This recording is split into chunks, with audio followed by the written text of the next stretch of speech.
अस्सलाम वालेकुम दोस्तों, उम्मीद है आप खैरियत से होंगे।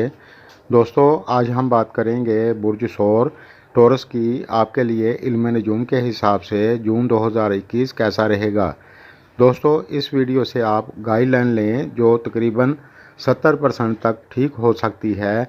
ये गैब का इल्म नहीं है। तो सबसे पहले हम बात करेंगे बिज़नेस और कैरियर की। तो जो दोस्त बिज़नेस व्यापार करते हैं उनके लिए जून का महीना काफ़ी हद तक ठीक रहेगा। आपकी इनकम इंशाल्लाह अच्छी होगी, लेकिन 10 तारीख को ग्रहण भी होगा जिसकी वजह से थोड़ी सी परेशानी भी हो सकती है, जिसकी वजह से थोड़ी सी रुकावटें हो सकती हैं, लेकिन फिर भी आपको इनकम होती रहेगी इंशाल्लाह। इस दौरान आप अगर किसी के साथ पार्टनरशिप पर कारोबार करते हैं तो ज़रा ध्यान से अपने काम को करें। अपने पार्टनर के साथ बनाकर चलेंगे तो आपके लिए अच्छा रहेगा। इस दौरान आपकी बोली में मीठापन होगा जिसकी वजह से आपको फ़ायदा होगा, लेकिन इस दौरान आप किसी के साथ पार्टनरशिप करना चाहते हैं तो देखभाल कर करें, क्योंकि इस दौरान पार्टनर के साथ थोड़ी सी अनबन हो सकती है।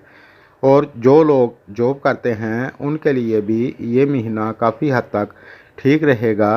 इस महीने की शुरुआत में अगर आप जॉब में तब्दीली करना चाहते थे तो वो कर सकते हैं, और कुछ दोस्तों की प्रमोशन भी हो सकती है। दोस्तों, आगे बढ़ने से पहले मेरी एक दरख्वास्त है, जिन दोस्तों ने मेरे चैनल को पहले सब्सक्राइब नहीं किया तो कर लें और साथ बेल आइकन पर क्लिक कर दें और वीडियो को लाइक कर दें। इससे हमारी हौसला अफजाई होती है। शुक्रिया। तो चलते हैं अपने मौजू की तरफ।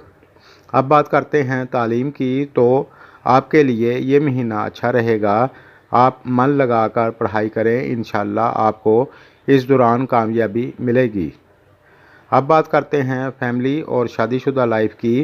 तो जो लोग शादीशुदा हैं इस दौरान आप अपनी फैमिली की तरफ ध्यान देंगे और अपने जीवन साथी के साथ प्यार मोहब्बत के साथ चलेंगे तो इंशाल्लाह आपको दिक्कत नहीं होगी। इस महीने में आपके खर्चे थोड़े ज़्यादा हो सकते हैं, लेकिन म्याना रवि के साथ चलेंगे तो आपके लिए अच्छा रहेगा। इस महीने में आपके मान सम्मान में इजाफ़ा होगा, आपकी पहचान बढ़ेगी। इस दौरान आप अपने कारोबार के लिए भी अच्छे फ़ैसले कर सकेंगे इंशाल्लाह। अगर आप सियासत से जुड़े हैं तो 15 जून तक आपको कई तरह से फ़ायदा हो सकता है, लेकिन इस दौरान आप में थोड़ा सा गुरूर आ सकता है जिसकी वजह से आपको परेशानी हो सकती है। और अपने अंदर ज़िद और गुरूर को ना आने दें। अब बात करते हैं सेहत की। तो इस महीने में ज़्यादा बदपरहेज़ी ना करें और अपनी सेहत का ख्याल रखेंगे तो इंशाल्लाह कोई दिक्कत नहीं होगी।